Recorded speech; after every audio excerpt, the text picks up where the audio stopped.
Francesco Bagnaia mengajak koleganya untuk mendukung panel steward MotoGP, yang dipimpin oleh Freddy Spencer. Mereka di saat mereka berusaha menemukan keseimbangan dalam kriteria sanksi. Tanpa membahas kasus-kasus tertentu, sebagian besar pembalap di kelas utama terus memberi kritik dalam beberapa tahun terakhir terkait keputusan mereka yang kadang tidak konsisten menentukan hukuman untuk manuver atau insiden serupa. Tensi terus meningkat dari waktu ke waktu. Sebuah klaim yang mengarah pada pertemuan bersama, pertama antara pembalap MotoGP dan steward, yang dipimpin oleh Freddy Spencer. Sementara beberapa peserta menilai pertemuan itu positif, karena memiliki kesempatan untuk terlibat dalam dialog dua arah, yang lain mengklasifikasikannya sebagai tidak berbahaya, hampir tidak berguna. Pecco Bagnaia adalah salah satu yang paling antusias dengan inisiatif yang diambil. Bagi juara dunia saat ini, momen tersebut sulit karena fokusnya cenderung lebih terkonsentrasi pada aspek kontroversial daripada aspek olahraga. Untuk memperbaiki penyimpangan ini, pembalap Ducati menyerukan tanggung jawab kolektif kepada rekan-rekannya. Dia mengajak mereka untuk tidak menuding steward, meskipun timbul keyakinan bahwa mereka salah dalam memutuskan. Para pengurus telah mengubah sikap mereka dan mencoba untuk lebih dekat dengan kami, ujar Bagnaia dalam wawancara dengan motorsport.com. Di Jerez, Pecco dihukum mundur satu grid di tengah balapan, usai melakukan kontak dengan Jack Miller. Sanksi itu dikritik oleh para pembalap, yang memahami bahwa bentrok antara pilot Italia dan Australia itu cocok untuk balapan. Saya mengerti mengapa mereka menghukum saya di Jerez, meskipun dari sudut pandang saya, itu salah.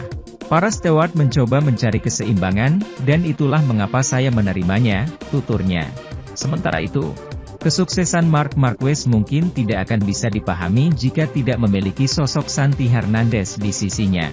Teknisi suspensi dan teknisi lintasan saat ini untuk juara dunia 8 kali itu, telah menemani pembalap Spanyol itu sejak 2011 di Moto2.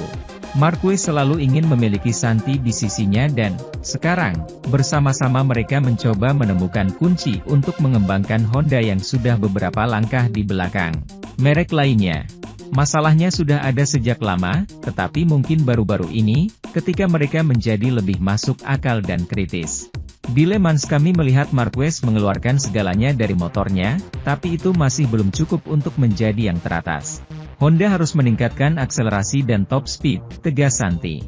Sulit bagi pembalap untuk mengetahui bahwa Anda kehilangan begitu banyak di lintasan lurus, karena mereka harus memulihkannya di titik lain, tambahnya.